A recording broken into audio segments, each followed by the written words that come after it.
Jambar wala Tale Modou Gueye Aïssa Jambar Modou Gueye Modou Gueye Modou Gueye kay ma tere ci seji borom Aïssa Jambar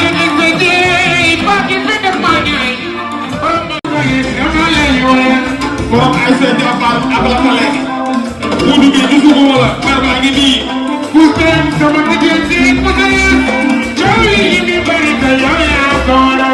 Modou Gueye yaay sunu maire foofu nga yàgg dafa ñaaw Modou Gueye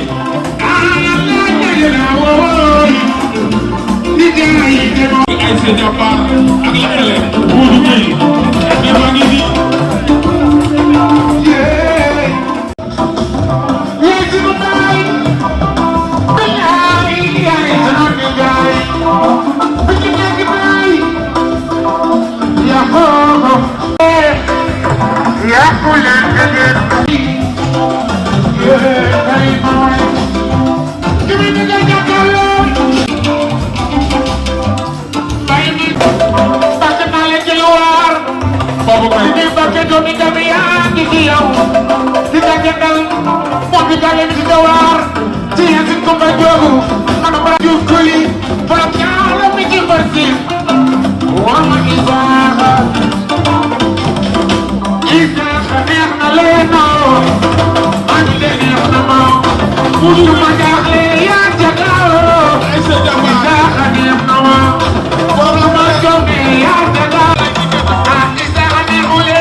Bagaay ñu ngi lay nuyu.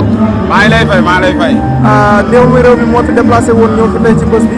donc ñu tase fi ma bëggoon xam lan moo waral sa teewaay fii tey. waaw sama teewaay fii mooy ki ñuy sargal sunu père la père Yes. rawatina ki koy sargal di sunu grand di sunu xarit Yves Niang. ndeysaan donc bu wootee lu mel ni yoon la ma teew fi. dëgg la ndeysaan. donc gars yi nga xam ne ñu ñoo fi ñëw tey lan nga leen di ñaax. ñi fi ñëw tey lan nga leen di ñaax. waaw donc di wax ne nii la rek affaire yi moom ku xewle na ci ñëpp jàpp. et puis ñu jàppante àdduna amul solo nit ay garabam. di ñaan yàlla na yàlla dolli jàmm amiin waay amiin jaajëf.